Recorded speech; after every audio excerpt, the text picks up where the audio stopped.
First of all, I'm a conservative person that way. I don't say blog. It sounds like something that I vomited. I tend to like to use the word weblog. It's a little bit more human sounding, or at least maybe something that somebody may want to use rather than regurgitate. A weblog is the ability of an individual to express themselves to any size audience they please, or that the world pleases, I suppose. Anybody can publish it. My mother could publish it. I'm thankful that she doesn't.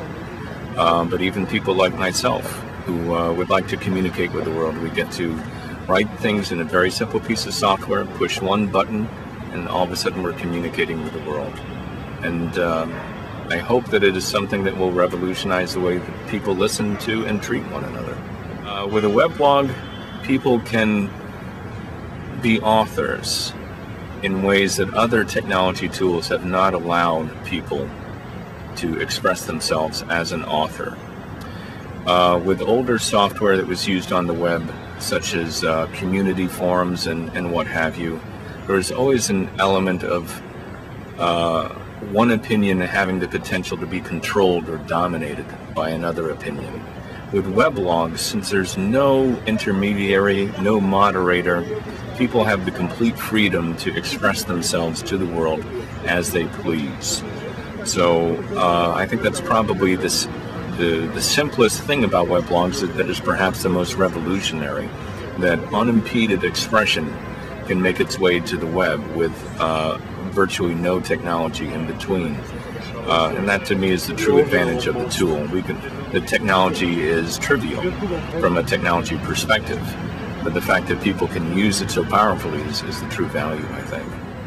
They are, and they have become mainstream media in the process, in many instances. After all, we have more than 10 million blogs. I know that's an old number at this point. It's not quite exponential, but we probably have more than 15 million blogs at this point, and one blog is born every second. And in many instances, we have people from mainstream media using weblogs. We have people who are respected by the mainstream media who are breaking news on weblogs.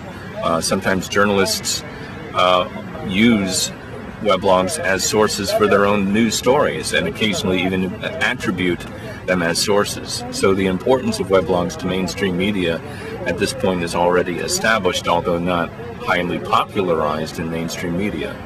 With the recent acquisition of Weblogs Inc. By America Online, now called AOL, we see that weblogs are indeed media properties, that the media has recognized are valuable enough in their ability to pull advertising and audiences to be worthy of being incorporated into large media properties.